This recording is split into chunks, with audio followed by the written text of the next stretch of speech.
Assalamu alaikum everyone, my name is Sara Seemab and today the topic of my presentation is Foreign Policy of Pakistan.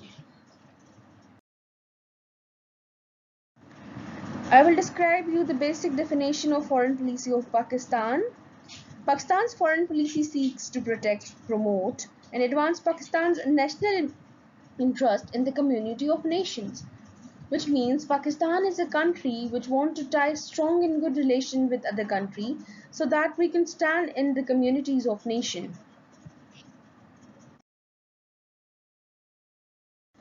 Muhammad Ali Jinnah's vision about the foreign policy. So basically, what Muhammad Ali Jinnah said in the vision of foreign policy, our vision should be peace within or without.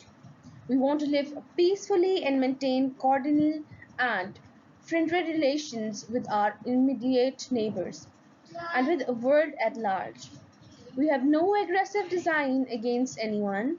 We stand by United Nations Charter and will gladly make our contribution to the peace and prosperity of the world. Which means Quaid-e-Azam Muhammad Ali Jinnah wanted peace not inside our own country but internationally as well.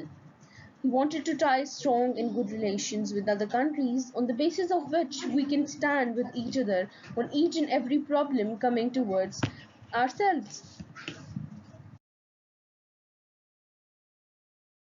Of building a foreign policy.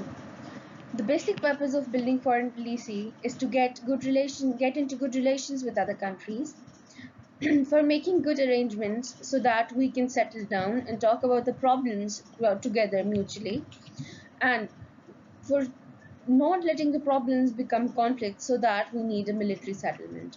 If there is a good foreign policy, if we have good relations with other countries, we can settle down and ask each other about the problems and solve the problems together. The president of the country is the one who is responsible for shaping foreign policy. Location of Pakistan. The location of Pakistan is very important, not only because it has good resources, not only because it has minerals and all the other things, but it is settled between Central Asia and it is connected to Middle East, as well as it is popular in South and East Asia, as well as having geostrategic hotspot like Afghanistan, China, India and Iran, and as an immediate neighbors. Pakistan is also connected strongly to other Muslim countries such as Saudi Arab, such as Turkey, such as Gulf Arab states such as Libya, Uzbekistan, Kazakhstan, Ukraine, and most other Muslim countries. Pakistan is also part of OIC and SCO, which means Shanghai Cooperation Organization, an organization of Islamic cooperation. Here we can see the dark blue areas show the countries with which Pakistan has so much diplomatic good relations. Pakistan's bond with other countries. Now we will start the bonding of Pakistan with other countries, the relation of Pakistan with other countries. First of all, Pakistan's relation with China. In 1950, Pakistan was the first country to recognize established Republic of China on Taiwan Island. Pakistan was one of those countries who accepted China as an independent nation. Okay, so China has played a significant role in Pakistan's development, not only economically, not only security-wise, or not only other purposes, but China has always stood with Pakistan on different issues as well as all the problems. Since then, both nations have prioritized the preservation of an extraordinary close and supportive special relationship, which means that both countries have good relations with each other, not from the beginning, but from the very beginning when the Pakistan started their relationship with China.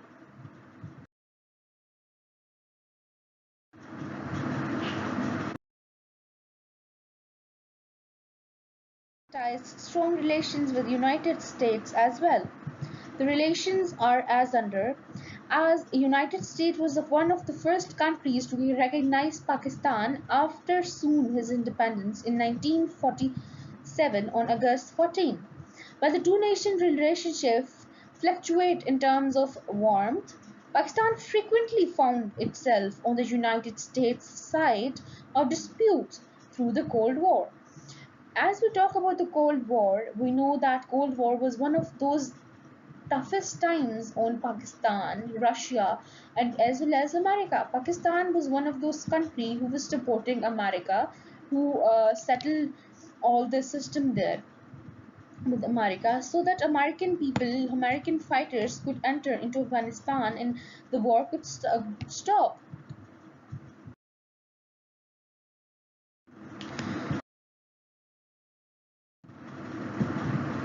Now we will talk about Pakistan's relation with Muslim countries. Pakistan ties strong relation with Muslim countries as well as such as Turkey, such as Libya, Uzbekistan, Tajikistan, and other so many Muslim countries. Not only just because of we are Muslims and just because they are Muslims, but the basic reason is that we all are a total connected community. We all are united by what we have and what do not. We are centralized on a basic purpose, which is Islam. All the common countries share an organization such as OIC, which ties all the Muslim countries and rebuild beautiful relations together. In order to rebuild the two sides, international attempts in West Afghanistan received courage from the basic framework. This, if Pakistan succeeded in the beginning, Islamic nations together, the Muslims would be a better place. It is just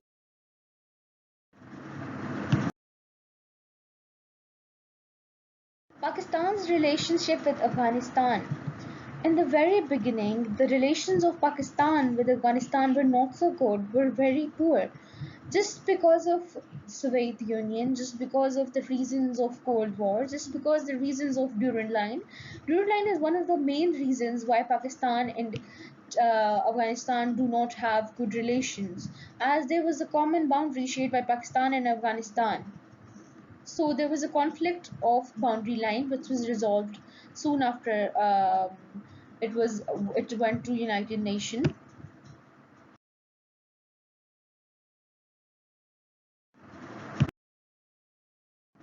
Pakistan's relation with India. Pakistan is one of those countries which had the same subcontinent era and subcontinent time which we spent with the Indian people, with Hindus. Pakistanis and Hindus used to live, Muslims and Hindus used to live together in the undivided India, which was known as subcontinent. But soon after the partition, there was so many conflicts between Indians and Pakistani people, and there were so many wars fought. So we do not have good terms of relation with India. I think this is it. What I wanted to tell all over. And thank you so much for listening what I said and what I elaborated. And thank you for your time.